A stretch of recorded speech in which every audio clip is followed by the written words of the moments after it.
Jääkiekkoliitto on luvannut Mestiksen suurimmille seuroille Jukureille, Tutolle ja Sportille mahdollisuuden päästä SM-liigakarsintaan, jos joku niistä voittaa keväällä Mestiksen mestaruuden.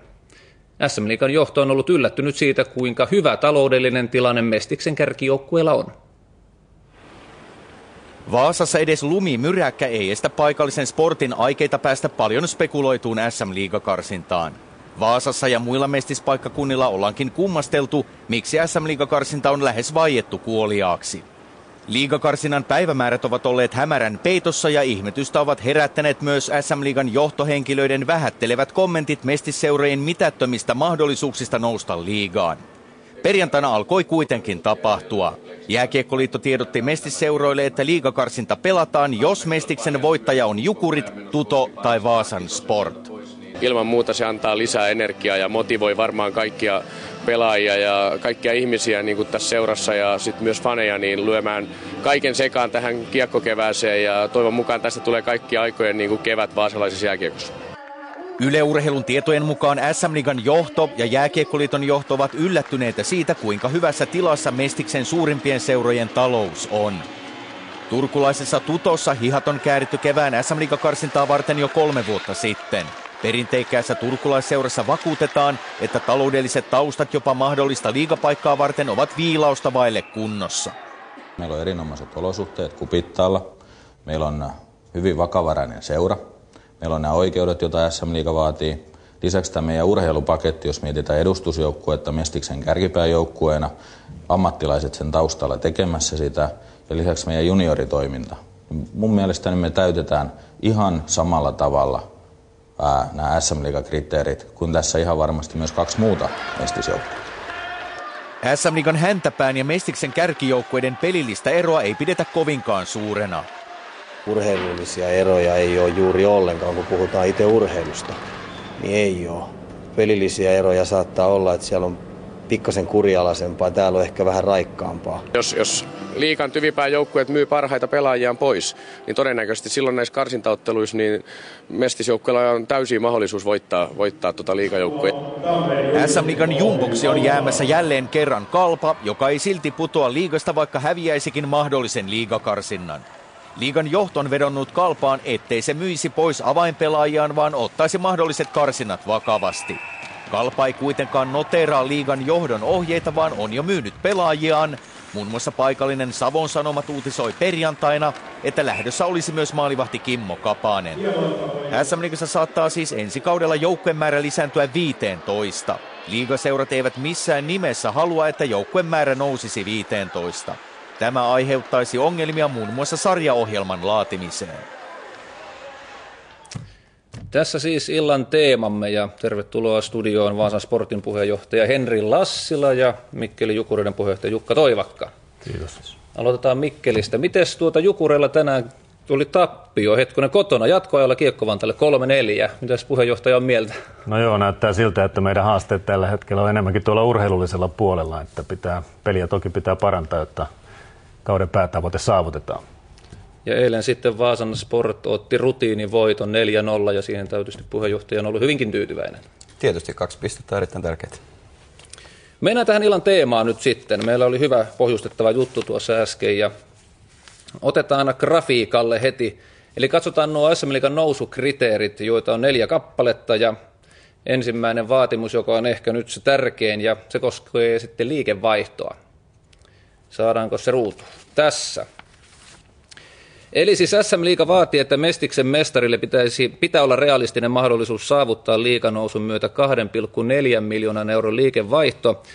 Ja tässä grafiikassa näkyvät tämän hetken, perustuvat nämä tilanteet seurojen arviointiin, joissa on sitten laskettu mukaan mahdollisen Mestiksen mestaruuden liigakarsinnan tuotot. Henri Lassila, miten vastaatte tähän haasteeseen? No joo, niin kuin noista grafiikasta näkyy, niin siinä on semmoinen vajaan miljoonan aukko paikattavana ja se millä me se täytetään, niin se on oikeastaan 3 asiaa. Että ensimmäinen on nämä SM-liigan mukanaan tuomat tuotot ja niistä suurimpana on televisiotuotot.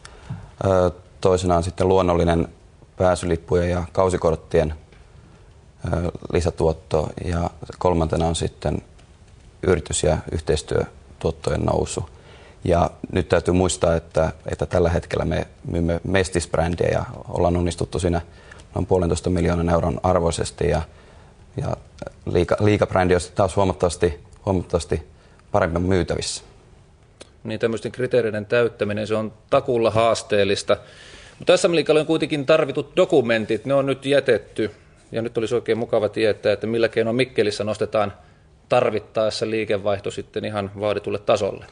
No Mikkelissäkään ei ole tarkoitus pyörää keksiä uudestaan, että ihan samoilla opeilla kuin Vaasassa ja toisaalta myöskin me on aika tarkkaan seurattu, mitä Kuopiossa on tapahtunut 2 viimeisen kauden aikana ja uskomme, että siihen saman tasoiseen liikevaihtoon päästään kuin Kuopiossa ja Vaasassakin on tavoitteena ja noin puolet tästä liikevaihdosta tulee pääsylipputulojen ja myyntitulojen, hallin myyntitulojen kautta ja loput sitten yhteistyösopimusten kautta, jotka niin kuin Henri totesi, niin on liigatasolla kyllä huomattavan paljon suuremmat kuin Mestiksessä, että Mestiksen nykyisellä näkyvyydellä ei ole mitään mahdollisuuksia päästä sellaisiin sopimuksiin kuin mitä liigajoukkue tällä hetkellä tekee. Ja myöskin tämä merkittävä TV-sopimus on sitten osana siellä tuottopuolella. Otetaan seuraavat kriteerit, jotka on sitten lähinnä perustuvat olosuhteisiin ja junioritoimintaan. Katsotaanpa niitä tarkemmin. Eli tässä 5000 paikan nykyaikainen halli, jossa myynti- ja mainosoikeudet, juniorijoukkueet kaikissa ikäryhmissä, joissa pelataan SM-sarjaa, sekä valmius toimia osakeyhtiönä. Täyttääkö Sport nämä kriteerit? Tällä hetkellä Sport on osakeyhtiö. Meillä on juniorijoukkueet, niin kuin on määrätty, että pitää olla. Ja halli on suhteellisin pienin muutoksin toteutuessa niin, että se on 5000 henkilön liigahalli. Jukuria hallitilanne taas, siitä on puhuttu aika paljon, eli Suomen mittapuun mukaan puhutaan tämmöisestä keskikokoisesta noin 4500 katsojapaikan hallista. Millä keinoin te sitten täytätte näitä tarvittaessa näitä vaatimuksia? No yleisökapasiteetti on tällä hetkellä 4500 ja mun mielestä se kyllä riittää Mikkeläiselle liigaseuralle jo sellaisenaan, mutta hyvin pienillä muutoksilla se saadaan sinne 5000. Mitkä ne muutokset ovat? Seisomokatsomoiden lisääminen ja palveluvarustukseltaan halli on varmasti semmoinen välttävä liigahalli, mutta meillä on tällä hetkellä kaupungin kanssa tehty suunnitelma hallin saneeraamisesta ja uudistamisesta ja siihen sisältyy aitiot ja ravintolatilojen lisääminen ja tämän suunnitelman toteutusaikataulu ja tapa on nyt tällä hetkellä kaupungin kanssa keskustelun alla. Mutta loppujen lopuksi tämä on melko sekava, tästä on puhuttu todella paljon. Ja SM-liigan hallitus kokoontuu siis päättämään liigakarsinnoista nyt sitten 7. päivä helmikuuta. Siis joko te pidätte nyt ihan varmana sitä, että karsinnat järjestetään, jos Mestiksen voittaa Sport, Jukurit tai Tuto? Aivan varmasti, ei ole pienintäkään epäselvästä siitä. Niin, tällä hetkellä liigan ja liiton välillä on selkeä ja yksiselitteinen sopimus tästä, että karsinnat järjestetään tänä keväänä ja mä uskon ja luotan kaikkiin jääkiekkopäättäjiin, että tässä sopimuksessa pysytään ja se tarkoittaa silloin sitä, että karsinnat järjestetään tänä keväänä. Ja kyllähän tämmöinen niin kuin epävarmuus, se jollakin tavalla heijastuu myös pelaajahankintoihin tässäkin vaiheessa. Kyllä toki joo, koska joukkue pitää rakentaa tämän kuun aikana siihen kuosiin, jossa se sitten loppukauden on. Kevään 2008 sarjajärjestelmä, se sitten uudistetaan. Mikä on Lassilan malli? No esimerkiksi vähän vastaavan tyyppinen karsintajärjestelmä, mikä on nykyään alemmissa sarjoissa. Niin joku sen tyyppinen voisi olla se optimaalisin ratkaisu. Ja kerro vielä nyt, minkälaisia haluat järjestää päättäjillä, minkälaisia ohjeita tästä eteenpäin? No mun mielestä molempien pääsarjojen, Mestiksen ja liigan kannalta, niiden kehityksen kannalta paras mahdollinen ratkaisu on se, että joka kevät pelataan karsinnat, oli ne sitten sarjamuotoiset tai pudotuspelin muotoiset, ja se takaa molempien sarjojen kehittymisen, seurojen kehittymisen ja luo suomalaiselle jääkiekolle parhaan mahdollisen mallin kehittyä ja mennä eteenpäin. Oikein mukavaa kevättä joukkueille ja peleille ja toivotaan kuitenkin sitä urheilullista ratkaisua. Kiitos. Kiitoksia. Mennään moottoriurheiluun. MM-rallikauden avaus Monte Carlossa jatkoi viime kausien aikana